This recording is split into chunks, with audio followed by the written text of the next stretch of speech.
Welcome back to the Quiet on Set podcast powered by Cineman. I'm Ewan Graff, and as always, I'm joined by Lachlan Teely. On episode 147, Ewan and I will discuss the WGA strikes, give you a little bit of an update on that. And in this week's discussion time, we'll talk about movie rating scores. I'm looking forward to that. I just got back from the Locarno Film Festival, one of the oldest film festivals in the world. I think it's 76th edition or something like that. So it's been around for a while.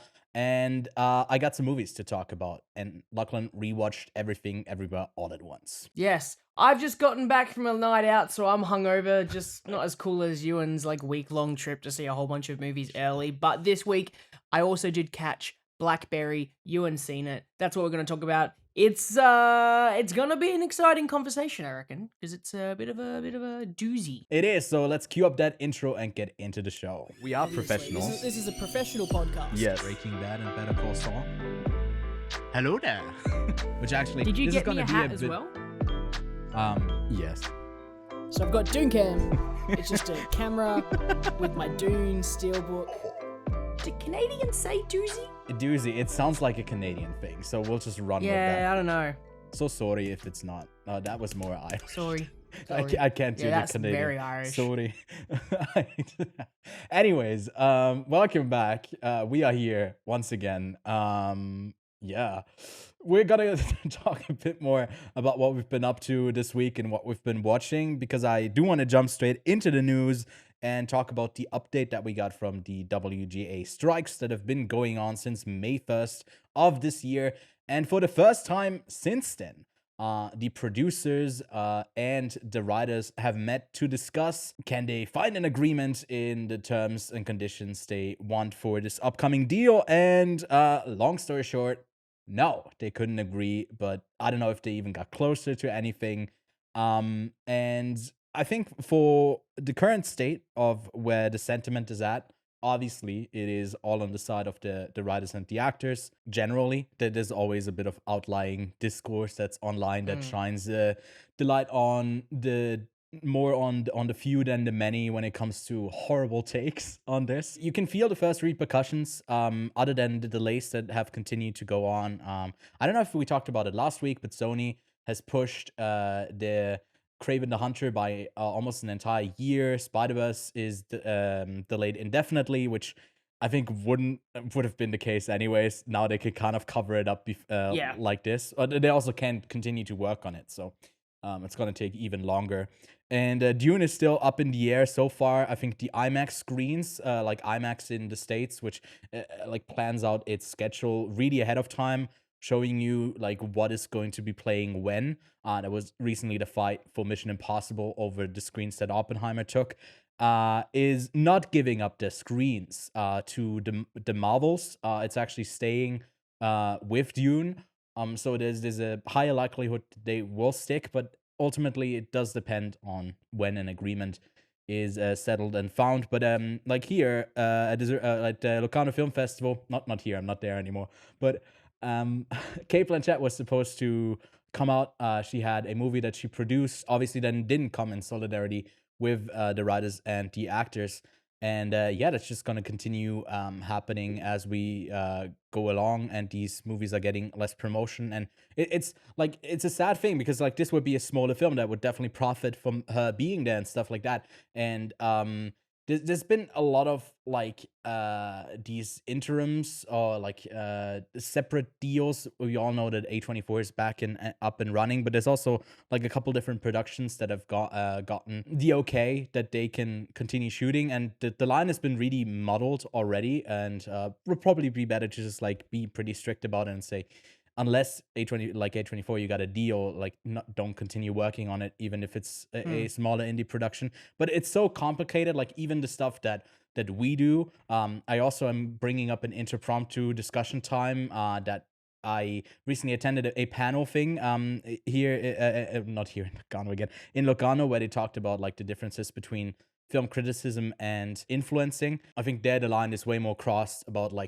where you do promotion, whereas its own institution with journalism, when it's more influencing, then I feel then you are kind of counteracting the strike in a way, because you are participating more in the promotional side of the thing. But long monologue, hopefully not cut short, because I went for way too long to consider that short. But yeah, Lachlan, other than that, you got anything else to add? Something you're hoping for when it comes to the strike? A fucking deal to be struck. That's all I'm wanting. It can't be that difficult just to say, oh, okay, yeah, we'll pay you a livable wage and we won't let AI take over your jobs. Well, So how about AI there's more though? to it than that. But yeah, you've got to think about AI and its future. place in the world, and Yeah. that's where we're going. But I think we had this conversation ages ago anyway about AI's use in cinema and writing, where Yep. you can't build up a brick wall and expect that to stop this incoming force that is AI Yeah. writing, because it's a tool. And if you're a smart writer, you'll use that tool to help with your writing. You don't use it to completely replace a writer, but you use it to improve yourself. So I think that for me, you can't stop this flood of AI, which is currently the in word right now. These large language models where they can just create things and they can think. I say that in quotations because they're not really thinking; they're just trained on certain things. Yeah. So it's pretty easy just to come to an agreement, but clearly there is something that these production companies see going, oh yes, this would be really good to save us money. We won't have to pay them. We won't have to give as much money out as we have. But like they wouldn't need writers to make like a treatment for the whatever installment of stuff, and then you get writers to fix up a screenplay.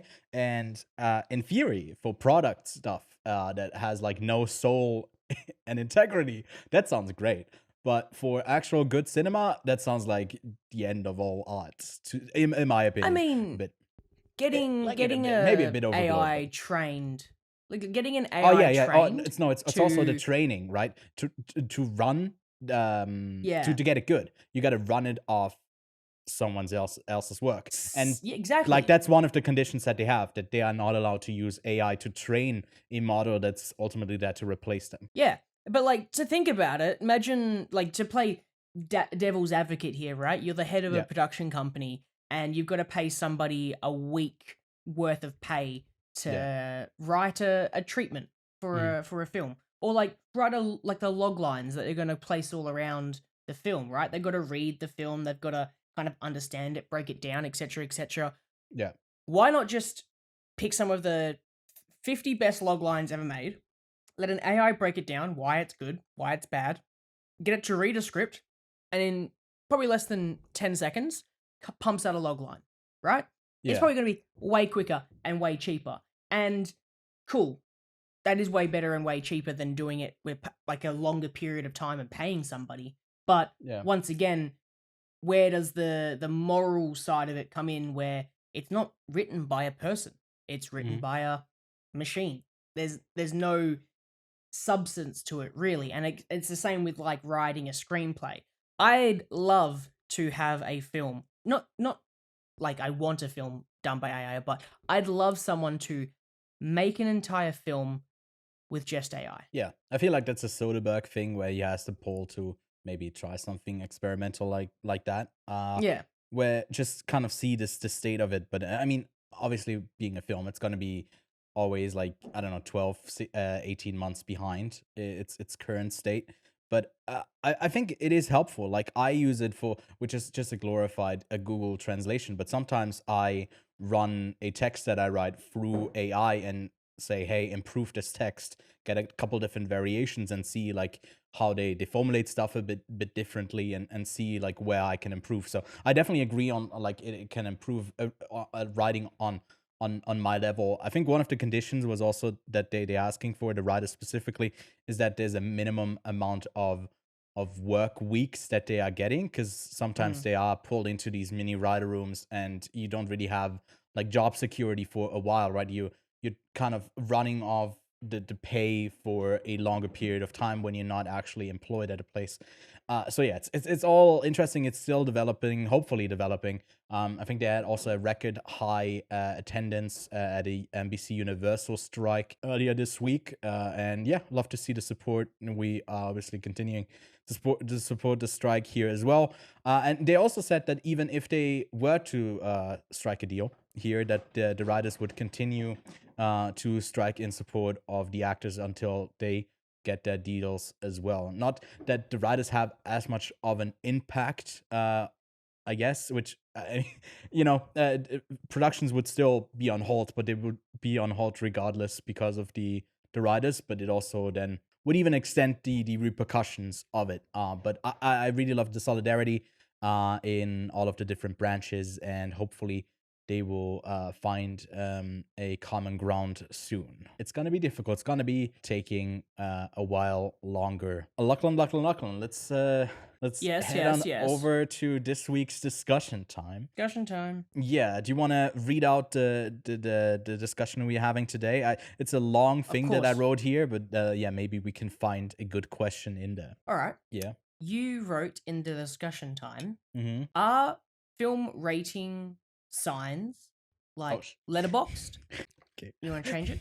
Yeah. Okay, there we go. Film rating sites like Letterboxd, IMDb, Metacritic, and others conditioning us to think about a movie's quality by assigning a star rating, reducing a film's merit down to a number. I did forget some words there, which is typical of me. This was just like a Fuck, all right. Comment Let that me I- do it again. No, Have don't you do read it again. through? I don't. Have you read it through? I Have you read it haven't. through? No, I don't want to read it. Through. Okay. That's why I Are got. film rating sites like Letterboxd, IMDb, and Metacritic and others conditioning us to think about a movie's quality by assigning a star rating less, reducing a film's merit down to a number. That is still an incorrect sentence. Maybe we should use Yes, I know. AI to rewrite that. But essentially, what I was thinking is, these almost social media-esque sites where you discuss film.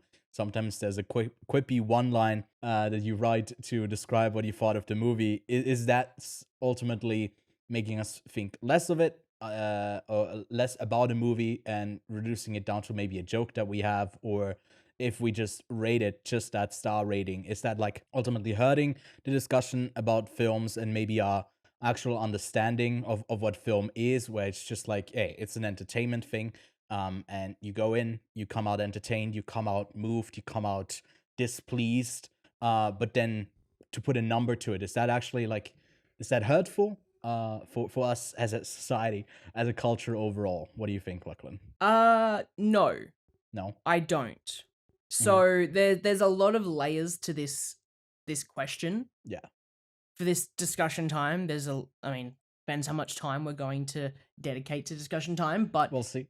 to quickly break down as much of this as I can, the ratings that are given are useful. That's the first one. I can break it down in a second. Two, the You're right. quippiness of some of these reviews that, you or I do on Letterboxd as an example, isn't so much a dismissal of a film's merit down to a joke, but in a way of summarizing it that's comedic and can give you a broader understanding. Because usually we joke Right. about it by being this movie cross this movie or something like that, because Yeah. we want to bring it into the likeness of some other films.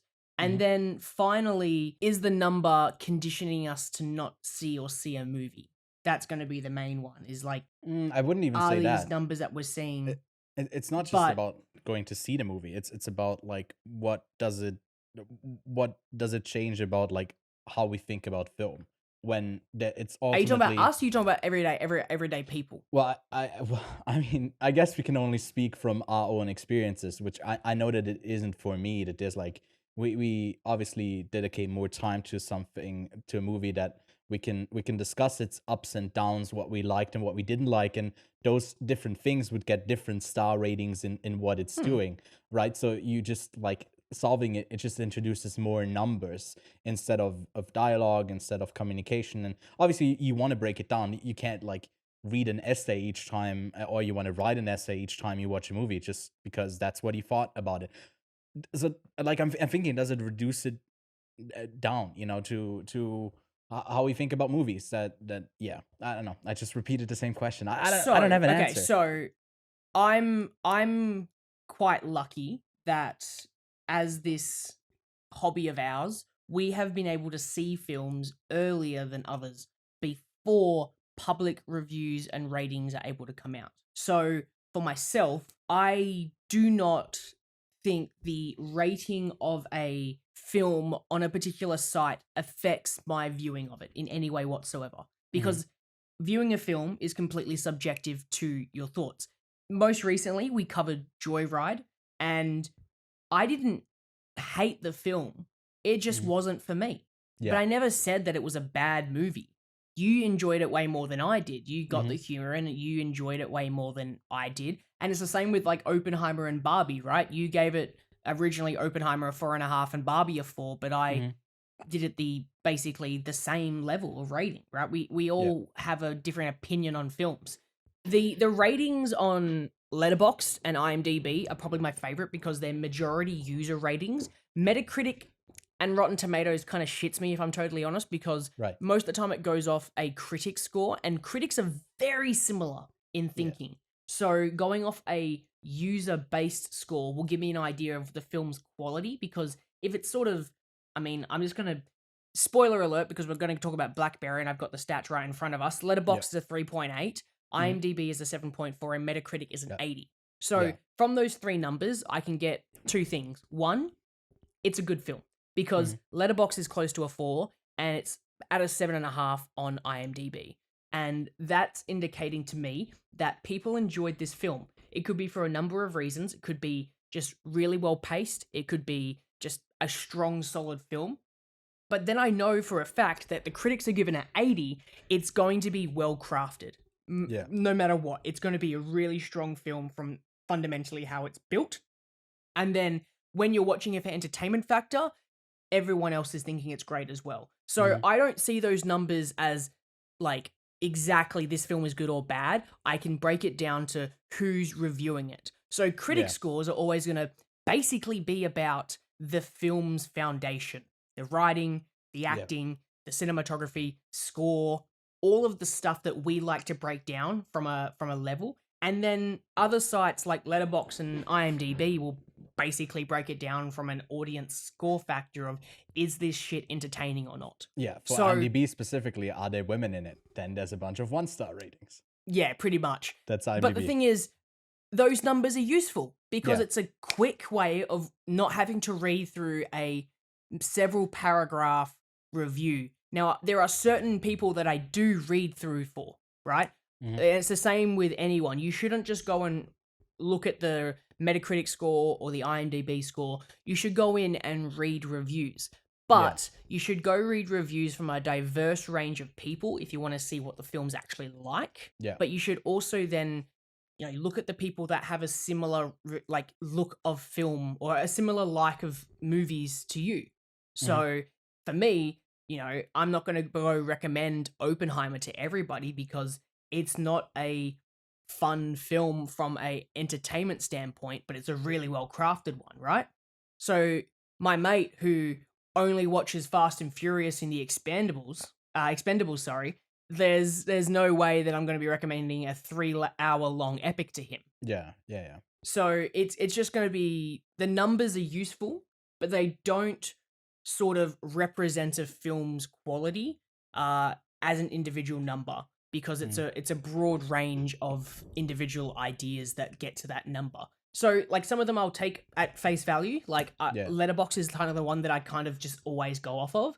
I don't usually do IMDb or Metacritic or Rotten Tomatoes because I think a lot of those are very skewed results. And to be honest, some of the Letterboxd scores are also quite skewed as well. But generally, I will read the reviews of people that I respect's opinion. Yeah, I think you kind of I guess have your system of getting there. I just also meant for the question that's your experience, how you like judge a film by the numbers and ratings from the different sites that come in, but also if just the act of like doing that, if like I don't know, the rating thing, because like there's some critics that don't use like star rating, that don't use number rating.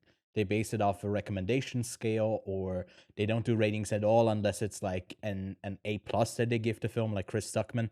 But I think for him it's a bit more complex because he's also now doing movies, and I feel like once you branch over, it's this weird thing where if you're criticizing other people's films, when you also like that's the thing. Well, like I notice from within the industry, people who are notable tend to avoid to give like a conclusive number to stuff, just because I feel like they could be held accountable for it. Well, Like the thing is, but yeah. and it's just, and I've said this, how I would love to go through my Letterboxd and re-rate things. Yeah. Because once you've, as a film reviewer, right? I'd like to say that I'm a film reviewer because I go and watch movies to critique them and review them and study them, right? Yeah. Not like everybody else who goes and watches it for entertainment value. It's like how I had this discussion this week. I was talking to this person I've just met. We're kind of getting to know each other. They asked if I was into movies, and I said, yeah, I love film. Like, that's basically my entire life. And he was like, yeah, cool. I like to play video games, but movies are like my downtime. And I'm like, I'm the complete opposite. I can't just watch a movie for entertainment because I'll be literally watching that thing from start to finish.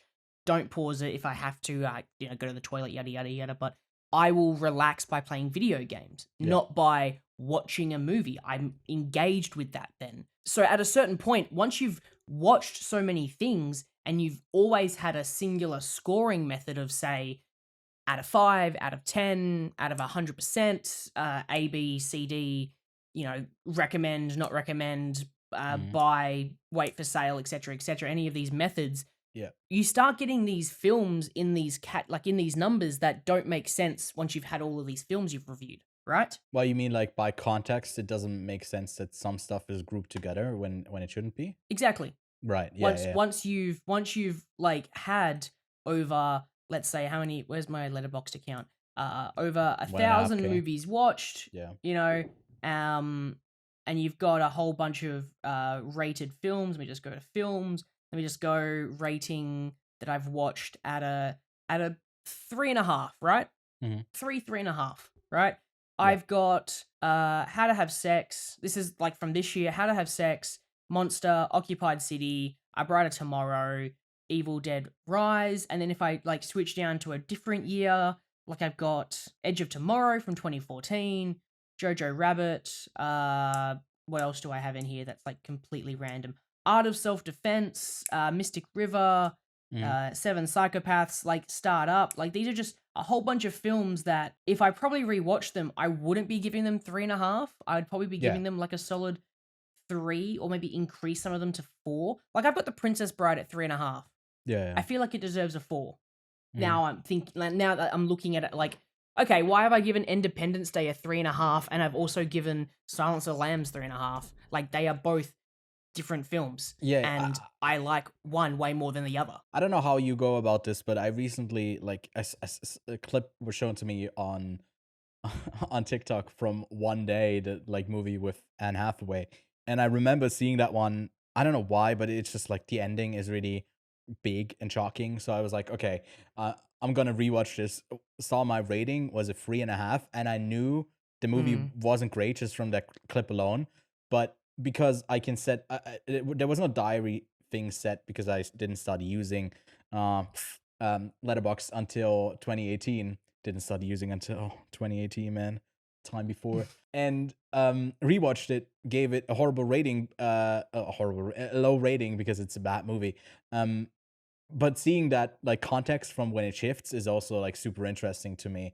But I don't know about the grouping thing, because I think I try to not give that like number, like that amount of power. Obviously, you can look at them like, hey, these are the movies that I rated like a 3.5 out of 5, right? And you can see them all together, and you're like, oh, this doesn't make sense. And that's why when you do the ranked lists on Letterboxd, I feel like it's just a group of movies. I don't particularly care like how they stack up comparatively against each other. That's why I think like, does this reduce it down to a competition when it's ultimately like the variety of this art form is where it shines. Even if in blockbuster cinema it feels like it's very similar on what it's doing, the variety that we get in different sides, on more on the art house side of film and stuff like that, I don't think there's a competition to be had. Although you might have a favorite of what you like. So I don't know. For me, it's not as important what's grouped together under the same rating. Yeah, Yeah, I guess. I mean, yeah, but I think that we both kind of agree that the numbers aren't the Bible. no, not at all. Bless you. Don't take film reviews at just the numbers. Like, read through it, listen to what they have to say, because they might be giving the film a solid 4, but they're like, but this really sucks at this point, and it drags here, and this is the worst part. They want to give you the number has to represent, often 90 plus minutes of entertainment. Yeah. And, when you're sitting in a 90-minute film versus a 3-hour film, and, if Dune is to be 3.5 hours or longer, right? Yeah. It's going to be hard to rate it against that quick 90-minute film that I enjoyed the entire way because it was paced so well and in and out.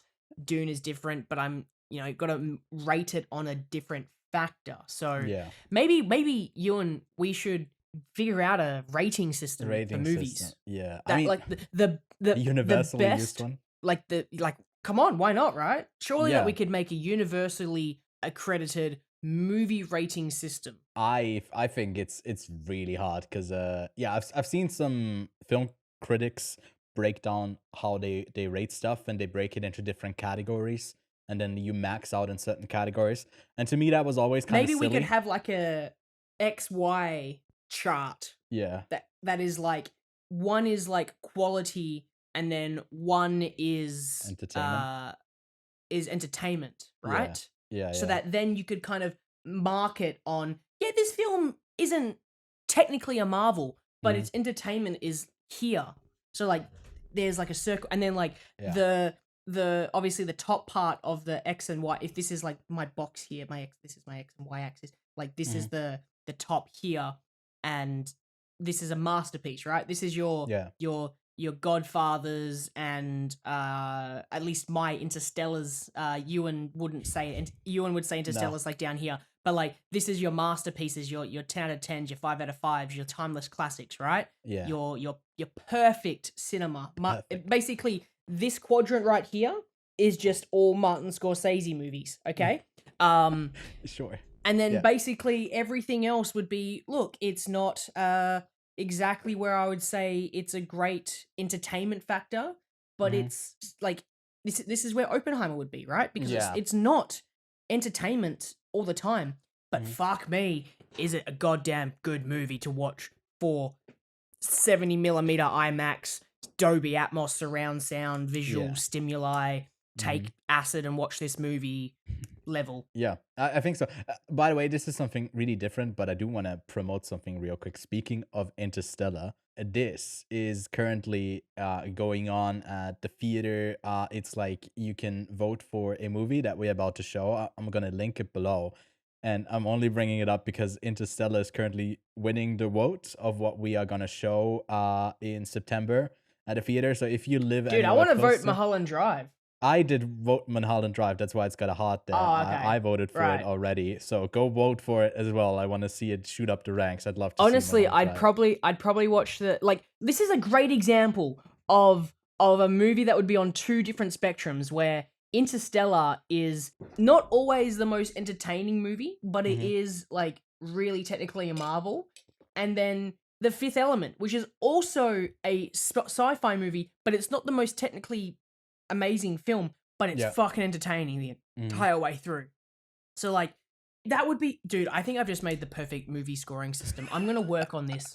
Okay. So that I can perfect it. Lovely. I'm looking forward to an update on that later on. And I think we've already extended our discussion time. So I'll Yes. only keep this short as like kind of a couple word answer. But in Locarno, they did have a panel with Alan Mutley. He was on there, and they were talking about film criticism and influencers and where the line is kind of drawn. Like I think the tagline was in German, but it was like, "Are you still doing film criticism, or are you already influencing?" And I was wondering, Lachlan, where on that scale of on maybe it's not a binary scale, it's like either or, but where on that scale of film critic to influencers do you see yourself and maybe us as a collective on this show? Like, what do you think about this?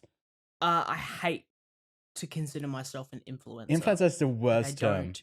It's I content creator don't like it because is a better I'm word. not here to influence someone's opinion on a film. I'm Yeah. here to sort of give my own opinion, which can be representative of a group of people Sure, yeah. with similar tastes of mine. But I don't like to consider what we do as influencing someone's opinion on a film, Mhm. but just like a topic of conversation to discuss the film's strengths and weaknesses. So Yeah. like other than trying to persuade you to like pick Interstellar last Yeah. time we did like a bracket. Yeah. I don't want to influence someone's opinion. I'd rather them just if they're listening to our non-spoiler discussions, see if it's something they're interested in. Like I'd like to give people like the choice to spend their money on a particular film. Like let's say they have only $20 to spend this summer to go see a big blockbuster and they don't know which one to see. Well, they could listen to a couple reviews on it and they could hear it out to say, look, I think that sounds more up my alley. So Yeah. I'd rather people like listen to us talk about it and be able to make a decision on which film they should go watch. Yeah. Obviously, you should try to watch as many as you can if you're big into this space. But yeah, I don't like to consider myself an influencer Right. because that's lame. That is pretty lame. I think what one of the people on the panel brought up is that I don't know if maybe it was even Alan, that film criticism is kind of what maybe extends when you consider someone an influencer who's maybe just an online personality that is driving people to do something to get them there. It's more about the act of getting them there. And film criticism is much more like something that comes after, like how you engage with the film after the fact and how you categorize it with other movies, like to contextualize it in the bigger space of film is what film critics usually do because they tend to have a lot of experience and have seen a lot and can contextualize it that way. So I don't know. I think I do see myself as a film critic, and I feel like to influence, you need to have influence. I don't think we have influence and sway over a lot of people. And I don't know. That's just like not how I see it. It's more the discussion that's the driving part of what we do. When you have a film that you're releasing, you will invite both film critics and influencers because film critics won't get people's butts into seats, but influencers will. I mean, so if you have a big influencer saying, I just went and saw this movie early, it's wicked, it's sick. And I'll tell you a great example in a second. That's what they'll use an influencer for, but they will use a film critic's opinion for a different type of crowd, for us Right. crowd, people who are into film. And the reason Yeah. I give you the example of an influencer getting tickets, like getting butts to go buy tickets, is Tom Cruise and The Flash, Yeah. right? Yeah. Tom Cruise is not a film critic, but he is definitely an influencer when it comes to like that kind of space, right? I mean, but he I in don't know no if it's a way good example is- though, because The Flash flopped like no other film before in DC. Yeah, but that's the point of him promoting it as an influencer to try to get Right. people to sell tickets, right? But didn't work. You don't ever hear Same for about Mission Impossible, You know, kind of. Yeah. oh, here's this film critic. They say this film is great. Yeah. That's it, right? But you hear people who have a celebrity status talking about films and how you should definitely go see it. That's what's going to promote it, which is why they have obviously the actors doing the promotion because they're the celebrities. Exactly. You don't yeah. have fucking Roger Deakins going around for his press tour selling the film on a technical level, right? Yeah. They'll do that at the end of the year when it comes to like the Oscars and stuff. They'll do like an Oscar round table with cinematographers and go, let's talk about films. And then that's the only exciting part of the year for me. But they will only get like the influencers, celebrities to sell the film. Yeah, I think like Roger Deakins specifically does have his own podcast, and like they have Matt Reeves on the other week, and like the discussions there are so interesting because they talk about like the stuff after the fact and a lot of like background stuff that doesn't have a place in the promotion of the film or is even people driving people to the theaters, which is maybe the stuff that I'm more interested in. And if it's just about like they also discussed that maybe the stuff that needs good film criticism is the smaller stuff where people otherwise wouldn't really see it, and I feel like it's also too small to be authentically influenced about by like online personalities. But like the lines meld once you get to a bigger audience as a film critic, then it like you become both in a way, right? Like the whole Christopher Nolan shooting this entire film in IMAX, right? Yeah. Is not going to sell the majority of tickets to people because Right. they're going to sell it on, oh wow, it's a film about the nuclear explosion. I heard it looks really good. But you tell somebody it's shot on 70mm IMAX and people are going to go, okay, that's what's the difference between it's that also, and accessibility my for that iPhone's as well. 4K footage, right? It all looks really good at the end of the day. But to people who are in that space and they go, oh, if I could go see this on the one of the 12 or 11 cinemas in the world that are shooting it on and displaying it on that IMAX experience, that, you're not going to have everyday people going to go pay like $50 for a ticket to see it. Because I'm going to try to do that for Dune, but it was such a big thing. I think the one in is it in Melbourne, right? I think Melbourne, that's like pretty much one of the biggest ones in the world, if not the biggest one. It's fucking huge. I don't think it's the biggest one. But I think the one in Sydney was the biggest one at one point, but that one's shut down and continues to be shut down. But like I recently went on a list that had all of them listed, and the one in Australia beats literally every single one in the States for size, and they got hundreds. But we're a quality, not a quantity kind of place. You know what I mean? Like, why have one in every single state when you can just have one really good one? Which annoys me. I wish there was one over here. That's why you got only like 7 cities, and the rest is just like fuck all. There's nothing going on. Yeah. Well, I wouldn't even say like there's 7 cities. Like I don't even think that Perth would be considered a city. It's so tiny. I would disagree because it's bigger than every single city in Switzerland, I think. Right? I don't know. Sure. How big is the population at the top of your head? It's like 2 mil. Yeah, that's so much bigger than Switzerland. But anyways, I live in a non-country, guys. But yeah, that's it for discussion time. A really long one. We live in a society. I sometimes do, sometimes not. Yes. It's by my own choosing. But let's get to what we've been watching.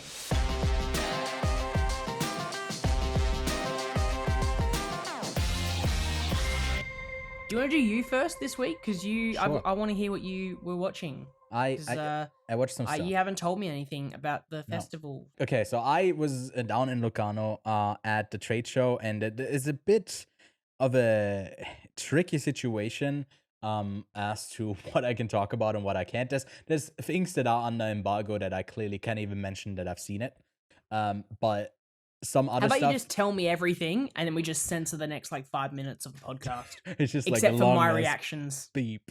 No, I can't even do that. That would already break the embargo. They explicitly said you cannot talk about it. That was in the contract on the Quiet on Set podcast. I don't know how they knew. No but we worries. live in a society. Yeah, I ended up watching only one film at the festival itself. The other thing that I was invited to and have been for the last 3 years is as a programmer of a local little theater. I get to see the films early that they plan to distribute and play in Swiss theaters here. So they showcased them to us. A lot of them, a lot of stuff was from Gunn as well. So there was a lot of overlap. Like, for example, they showed Perfect Days again. I didn't end up rewatching it, or something like Fallen Leaves from Aki Kaurismäki. Great movies, but I didn't watch them again. But instead, I got to see some films that we could have seen. I caught up on some stuff that played in Gunn, like, for example, Banel Adama. It was one of the 2 competition films that I missed. And I watched it. I think it was okay. I liked it quite a bit. It was fine. my coworker who also works in programming, he really loved it, and I can see where it's like the study African film has like really evolved in the last few decades, and he specifically said that it looked incredible, like so much better than like it has 10 years ago even. And I think I quite liked the story, but it was just like too repetitive for my own liking. But it has some incredible shots, so yeah, that's one that you can go check out. The one from that neither of us caught, The Book of Solutions, that was from the director of Eternal Sunshine of a Spotless Mind, um, was horrible, man. That movie was so trash. It was about like a director who's doing his own production, and he's I think on well, he must be on the spectrum, but it's never really brought up. He just is an asshole that's also got no social cue awareness of anything, and it never builds to anything. It's just like endlessly frustrating of what a fucking asshole he is. That's all the movie is, and it's just I was a bit frustrated with the movie, which at parts was its intention, but it just like was also not like well made. The other two I got was Ravissement and the Goldman process. Those two were both kind of solid. One of them, Goldman, was a historic adaptation of a courtroom drama, and it was fine. It just like was a bit too confrontational on the like. It was so much of just people screaming at each other in frustration, where there's not a lot of, I guess, rules in French court, or I guess how they depicted it. It was just like a stressful endeavor. And then Le Ravissement is about like a woman who is kind of unlucky in her relationships, hasn't gotten pregnant yet, would love to be a mom, is a midwife, and then ends up taking part in the baby's life of a best friend, basically uses it to get with a guy in a way. And it's really like, it's not morally ambiguous, but you really feel for the person who does something very wrong in this. So for that, I really found it interesting. And then lastly, Disney also had one movie to show, and that was Theater Camp. Really up my alley, maybe a bit too much up my alley. It's shoved me in there like Scream 6 and Samara Weaving got stabbed to death there. But it was fun. A bit, yeah, too over the top at times for me, but certainly a movie that we might be talking about more extensively in the coming weeks. And then, yeah, the only film I did watch that was part of the official programming was, in the retrospective, Ridley Scott's film Black Hawk Down. I saw it in 35mm, and the two-time Oscar winner Pietro Scalia, the editor of the film, was there for a short introduction. I then found out that he's Italian American, and they did the whole intro in Italian, so I had no fucking clue what they were talking about because I do not speak Italian. But it was nice seeing him there, and the film was pretty hectic and intense. I hadn't seen it before. This was my first time seeing it. And yeah, just a lot of people in there that are notable.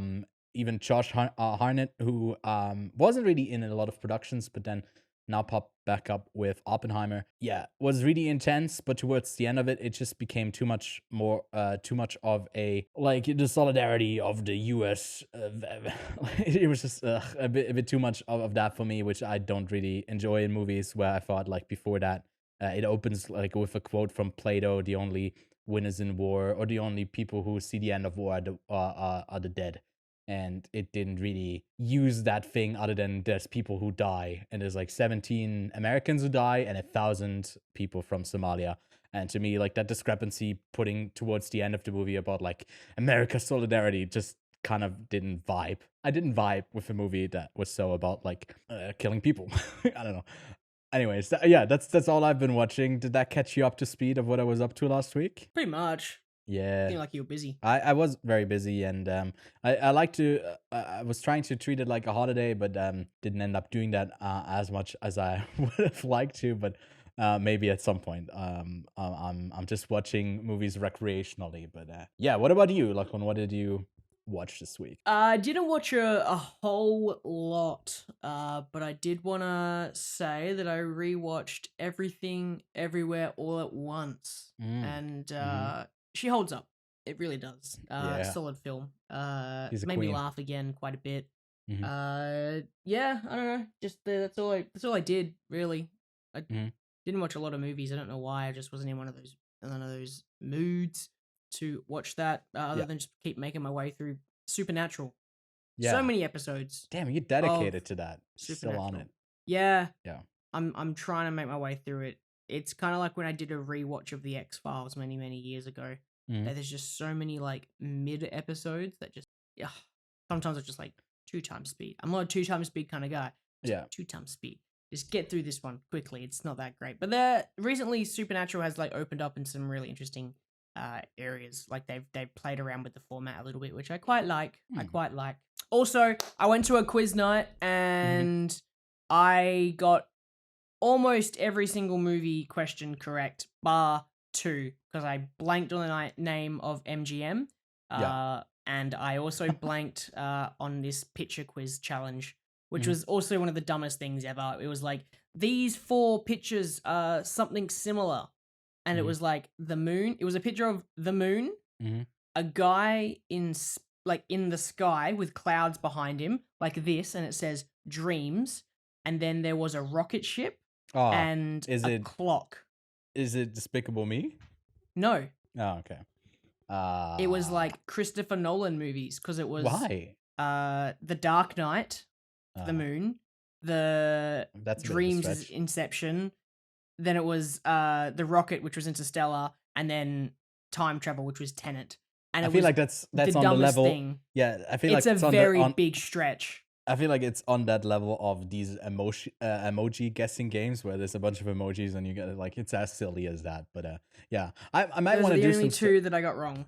I might want to do some stuff. We might be producing some videos soon, because I feel like the opening and closing lines of films would be fun. And you also got those artworks of like every single frame of a movie, and I feel like it would be fun to make you guess what Try to like on the guess it. color spectrum is. Yeah, I already prepped some stuff, so we might be doing that.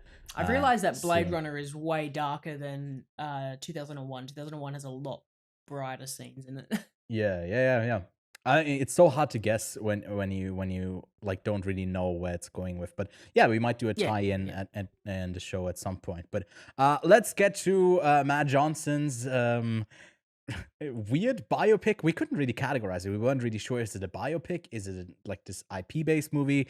But we're talking about BlackBerry. 2 mismatch entrepreneurs, egghead inventor Mike Lazarus and cutthroat businessman Jim Balsali, joined forces in an endeavor that was to become a worldwide hit in little more than a decade. The story of the meteoric rise and the catastrophic demise of the world's first smartphone. It also says in the tagline on Letterboxd, "Work hard, fail hard," which to me is indicating the tone Yeah. of this film perfectly. It writes the line of a more like just a depiction of what happened there, but it also heightens everything around it. It comes in at a runtime of 2 hours, but I honestly gotta say, the movie seems more like it's 90 to 100 minutes. It really flies by. It's been well liked so far by the internet. On Letterboxd, it's a 3.8, on IMDb a 7.4, and on Metacritic an 80. It had a budget of 5 million and has only grossed 2.5 million so far. It already played, if I'm not mistaken, in theaters in the States, but it is opening in international markets in the upcoming weeks. So hopefully it will break the threshold or to break even.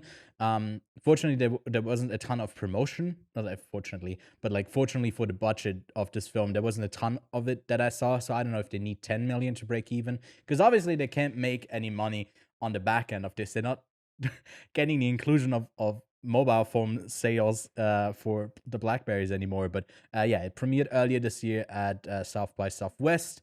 And we are going to talk about the film in full-on spoiler fashion. Now, for those who are still waiting for a release date, the movie does already have a place on VOD, so you can go rent or buy it if you want to see it yourself. But yeah, I mean, it's going to be a rise and fall story, so even if you don't already completely know or have seen the film, join us in our spoiler discussion of the film.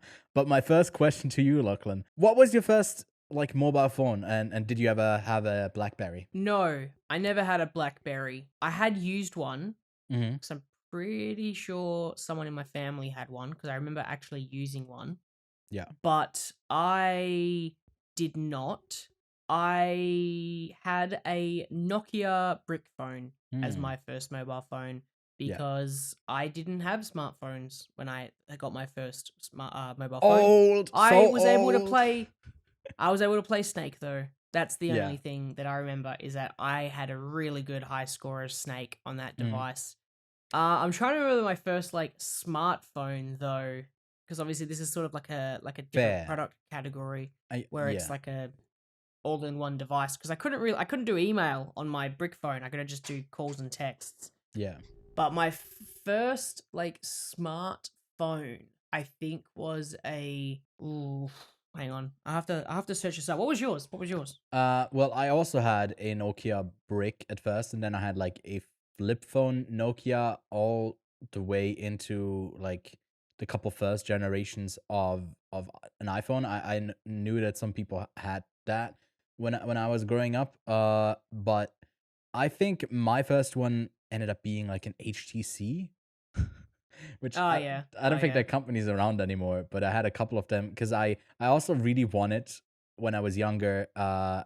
It wasn't called a BlackBerry anymore. There was another one that was big with their with the actual keyboard on the thing. I'm blanking on what that company was even called, or maybe it was BlackBerry. I don't remember. Nokia. I guess Nokia's had it as well, but I didn't want one. But my proper first one was a Nokia, and I never had one that had like actual like other than the flip phone that I had that had actual like the click. It didn't have the click like what they advertise here. Okay, so my first smartphone was a hand-me-down. I had a Samsung Galaxy Ace. Okay, they had the Galaxies this early on. I don't. It was also known as a Samsung Galaxy Copper in some regions. But it was because my mum upgraded to a iPhone. So I remember the iPhone box coming in there, and I got this one. I Yeah. remember it because it was able to do the basics on it. But yeah, that was my first like smartphone. Yeah, I had a couple of hand-me-downs as well when it comes to phones, but I think then I kind of settled on the side of I only had an iPhone I think once, and it was like iPhone 4 or something, the one that was like completely glass all around, and I think it shattered at one point. I dropped it. And I've never had that issue with any of my other phones. I didn't have that issue with a Samsung, so I just stuck with Samsung ever since. I was like, yeah, no switching. I don't like this. Although, yeah, now I think Apple is definitely the dominating brand. I mean, being the single most successful company in the world. Yeah, I do have. I don't even know what this one's called. Actually, it is a not a Note. Samsung Galaxy S23 Ultra. Sure. Yeah, he knows his shit. That's my phone. I sell phones for a living, man. Like that's my entire job. Yeah, like my party trick is literally of show that me I the can back of your say. phone, and I can guess your camera. If from the back of your phone, I can guess from the cameras what phone you have. Yeah, it's got a whole bunch of them. But anyways, I was also like really big into phones when I was younger.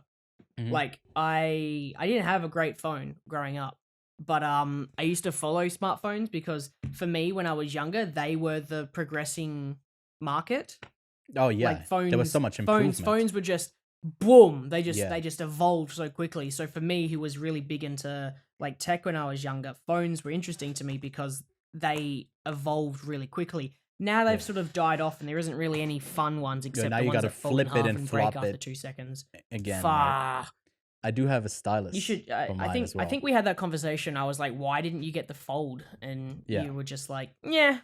Nah, I like a bigger screen. I mean, it does have a bigger screen on the end of it, but it feels like they're just trying it because they can, not because it's Yeah. something like they want to innovate in some way. But which is actually like ultimately the downfall of this. Under competition, the forced kind of like justified difference that you got to make to stand out still when you're not the one standing out anymore. Because yeah, what do you think about the story and in this and how it goes about depicting it? I really enjoyed it because I was not familiar at all with the internal story of BlackBerry. I knew obviously of its demise just because they're not around anymore, and I remember Yeah. people talking about BlackBerry when we first sort of had mobile phones back in high school. Because they still made phones up until about, I think it was like 2 years ago, and then they fully closed their mobile phone division. Yeah. Because they were still around and they still did the physical keyboard. Like they stuck with the fucking physical keyboard thing for a very long time. Yeah. Because that was their shtick. But I guess it's a great example of how if a company doesn't try to evolve with the times, they will get stuck and ultimately fail. So it was really interesting to see how they thought that their version of this device was the ultimate version, because that was where the industry was going. They wanted to have a device where you could do everything on the phone, and they thought, why would you want to be able to do all these other things without a keyboard, right? The keyboard is the ultimate thing. Which really interested me. I also really enjoyed the whole not building it in China storyline as well, because that is something that's so rare these days, where it's not built in China and has like a less quality to it. But some products obviously go around that. But yeah, no, I thought the story in amongst itself was really engaging. Yeah, I think so as well. And then, like, what stands out is the visual style of this film, which is what I've been told pretty Matt Johnson like, who also stars in one of the three leading roles here. That he shoots it on further away with really long lenses, like actually really far away. And it is an interesting approach to show this, because it feels way more like you're observing something other than like Mm. being in their shoes, which is what I felt for the whole movie. Like I'm really just not participating, but I'm just seeing everything unfold in front of me, which is a good approach for the type of story that he ends up telling. But yeah, what do you think about the visual style? I liked it because I thought it was at first being this like documentary Yeah. style of filmmaking, and Mm. that is interesting to see in sort of a feature where you get that sort of handheldness to it. But it evolved into this visual storytelling, as if you, again, as an observer, there is really no perspective Mm. of whose story it is. It is kind of just like you're observing these three very different people, Yeah. right? A cutthroat businessman, egghead inventor who really is in it for the product, and then his The best guy who wants to mate, do a movie night. Yeah. Doug, who just wants to have fun and Watch Raiders enjoy of the the Lost industry Ark. that he's in. Yeah, yeah. Which is really kind of like its core, you know, drive for the film is like their relationship and how they kind of headbutt each other and Mhm. go each other's different ways, and how Mike sort of becomes more of a Jim than a Doug by the end, and then Yeah. how that kind of struck him in the ass a little bit and fucked BlackBerry very heavily. So yeah, no, Yeah. it's a really engaging story from the three main actors in it. I think it also shines in making the actual first success, and how like Jim kind of sorry, Mike, no, Jim forced him into like being more successful by decisions, good decisions that he made for the company at the time. And then when everything goes wrong, it doesn't really dedicate a lot of time to see our characters kind of fail. They are just essentially, because we fast forward a bunch with montages, it also kind of feels like you are adjusting up to the time that has passed as a viewer as well. And they are as well, with the rise of different medias, of different companies that now have become more of an actual like competition to them. Like at their peak, they almost had 50% of the market share. And I don't know if that like where Apple is at. I tried to figure that out, but there was a lot of conflicting data that I didn't trust that I found online. But like one side said that that Apple in the States has more than a 50% market share, which would make it better, bigger than BlackBerry ever was. But it was interesting to see that sort of style where towards the end of it, it really goes like pretty snappy from beat to beat to the ultimate downfall of this company, which didn't take too long if you look at the movie. Mm. You know, by 2008, they were kind of fucked already. With the iPhone coming out, that was basically their death blow, and they just were on a in a coma for the rest of, I guess, the 2010s, continuing down a road of less innovation but sticking with their niche, and yeah, not really finding any more success out of it. I really enjoyed the film as well. I think it did a really solid job of doing like this rise and fall really well, and it stands out especially right now with the rise of these IP movies that seem to come out. Like we had a couple this year already with Air, Flaming Hot, Tetris, and there was a movie on pinball as well. I'm probably missing a bunch, but these are all films, stuff. These are all like movies about stuff that some of them aren't obviously at their peak of success anymore, but they're still kind of relevant and are used for something. And here it's less about that. It's really about like these over the top people, and that's what I wanted to bring up as well. Is like, to me, the way that to the makeup and hairstyling for these people, for the lead three, I think it's very obvious that they're the people we're supposed to pay attention to because they are kind of standing out a bit. Like especially Mike, I'd say, with the way his hair looks, it just kind of looks off. And they A also, silver fox. yes, Fox. And I mean, I listened to the It's Always Sunny in Philadelphia podcast, and for a while it was just funny. Like last November, yeah, a year ago, or more than a year ago now, Glenn Howerton, who plays Jim, who doesn't have like hair like that usually, or he usually has more hair. He just like came into an episode and looked like that, and you were like wondering, huh, what's this movie for BlackBerry? What is he like? Is that gonna work out? Is this gonna be worth it for him to shave his head? And yes, it did. Mm. I think his character is another highlight of this whole movie. But yeah, what do you think about like the characters that we get from those actors? I said it, like they're great. Performances are great. The makeup and hairstyling was a bit mid, if I'm totally honest. Yeah, Especially thought so once too.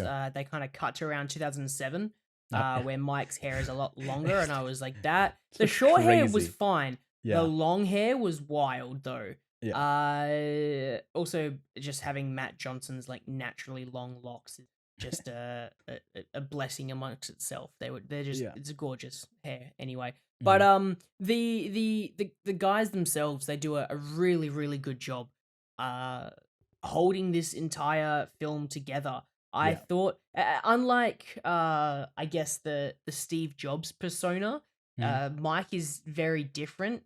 Steve Jobs was obviously demonstrated in his two films that he's a bit of a control freak and a bit of a maniac, if I'm totally honest, compared to what Mike was. Mike was quite conservative and didn't really want to cause conflict, where Yeah. obviously Steve Jobs was like, either you fucking make this thing work or you're fired, basically. Yeah. And Mike slowly becomes that by the end. And Mhm. I guess it's an interesting transition to see him go into that. I really, really, really enjoyed his arc, I guess. Even though it Yeah. wasn't his story, it was a mixture between Mike, Jim, and Doug. His arc was the most engaging for me because the entire time Jim is Jim. He doesn't change as a person. He's just continuously money hungry, looking for the next promotion, trying to become the next thing. And obviously, by the end of the story, he's wanting to move out of this and basically be I guess, a hockey team CEO instead Yeah. of the He's cheering for the wrong the team though. But yeah. yeah. I'm not a big hockey person. Clearly, you are, so you can obviously Yes. promote how good that is. I, As a I, as I, a li- yeah, I really liked the bit where obviously it shows him watching it, but when the other like douchebag guy comes in that they had initially problems with the modem for to threaten a hostile takeover of the company, he like it's very apparent that he's just surrendering in a way, but like that end note where he asks like, do you like hockey, and it's like, oh no, and he also says like, hate it. That feels like in that place he's saying like "fuck you" to the guy, but it can't say it. But that's like, and I like that kind of note of what he has to play. For me, I think Mike is kind of interesting in the way that like he changes, where there's a lot of pressures that come that I guess Jim is usually the one to deal with, and as he takes more of a control and like everything is getting more and more out of his hands and his control, where he's more managing, he has pretty much no other choice than to be this really cutthroat person, although that's not really what he is at start, because he's ultimately a nerd, but he becomes one of the, I think it's a really nice arc where they first pitch that prototype thing and they go like, "Oh, you're not from tech, right?" And then he comes in and solves the thing that they've had issues with, and it kind of comes full circle where he becomes the guy who doesn't really understand what's happening with tech anymore. He becomes the guy who's out of touch, too involved with the business side, and yeah, can't keep up anymore. And like, I don't know, that's just good storytelling. I really like that. And it doesn't hit you in the face with what it's trying to go for, and its message and its main themes. So I really enjoyed it as well. Was there anything else you want to talk about, like the award stuff? I liked him enough. I'd really like to see Joe Bartrell? what's his last name? I don't know. Jay Bartrell. Yeah, it is. Yeah, I'd like to see him nominated for something. Right. Because I thought the performance was really subtle but really good and kind of comes out in points really strong. And again, it's not his film per se. I mean, it is. He's basically the main character. It was interesting to see a good balance between all of these guys. Doug is like the saving grace of the company, where he's like, he sees the changes that are happening, and that's an interesting character to have, where we can see that as well, but he's audibly telling us at the same time without it being a monologue or anything, or without it being narration or anything like that. So having him in the story is quite handy. He's also the comedic relief of the film. Yeah. When it gets really serious, he comes in with some zingers and some good lines, and he's obviously visual comedy at the same time, not just jokes and comedic lines. So the balance of them all is really solid. From a technical standpoint, we already obviously spoke about the cinematography, but I thought the needle drops in this were really good. Yeah, nothing that really stood out to me when it comes to the needle drops. But I thought it was just like a really well put together story all around. And kind of a surprise, that the movie about BlackBerry works this well. I think that's pretty much all I have to say about it, Lachlan, unless you got something else that you want to get off your chest. I'm ready to share my rating. All right, what was your rating? I'm giving it 4 Blackberries out of 5. What about you? Sorry, I'm listening to the He's grooving out, sound. jamming. I gave it a 4 out of 5 as well. Yeah, really solid little hit that probably not a ton of people have on their radar at this part of the year. Obviously, we would love to see some awards consideration for the film. I feel like it's ultimately a bit too under the radar to get picked up on any of that stuff, But yeah, go check it out yourself. And luckily, now that we are done, they're out of money. The BlackBerry's dead. What can we watch next? In theme with movie night over at the BlackBerry headquarters. What are we picking as a double feature for BlackBerry? I'm doing my De Niro face. De Niro, yeah. What movie would I watch in partnership with BlackBerry? That's a great question. That is the question that we ask after the review. And I completely forgot to pick one. I think you should go with The Flash, because, hear me out, although you don't spell it the same, hearing you out. there's Barry Allen and Barry with an A, and also, that's words. Yeah. Yeah, that was my pitch. I don't have anything anymore. That's all of it.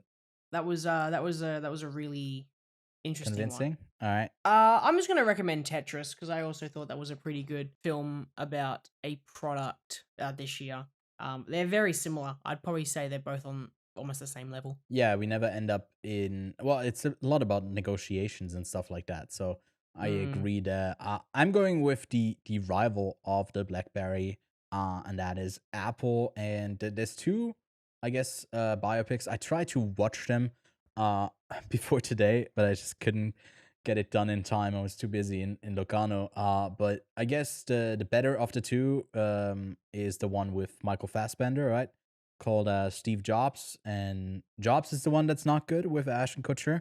Gonna try and see both of them I'm trying to see both of them this week, and maybe I can share my thoughts on it next week. But I would also recommend It's Always Sunny in Philadelphia. There was towards the end of the latest season, the 16th season, there was a Glenn Howerton focused finale with his character, and it was phenomenal. So if you have never seen the show or just want to watch some more of it, if you have, like 10 years ago, it's been on for so long, then go give it a try. It's really more like obviously comedy, not in theme with BlackBerry, but yeah, can recommend. But that's it for the double feature. Let's have a look at what's releasing this week, and at least internationally, but not in the States, Gran Turismo, and another, I guess, IP-based film here. Well, all of it, I guess, is ultimately IP if you think about it in those terms. But a video game movie is hitting theaters,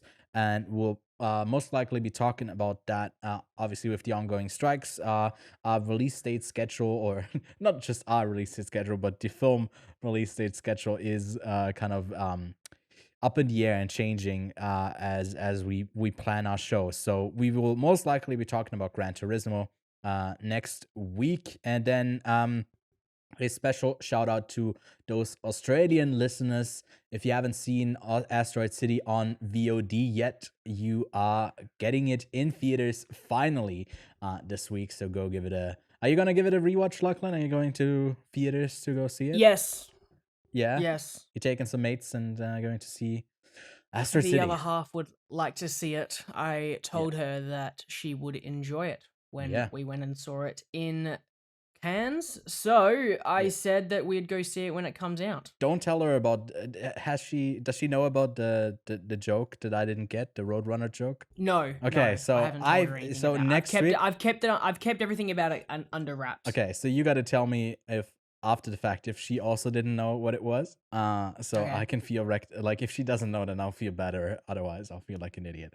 Cool. But yeah, that's that. You can follow the show. You can subscribe to the channel, leave a like, rate us on your podcast app of choice, and then tune in next week. Or every week, for that matter, on the podcast. So thanks so much for watching, and we'll see you next week.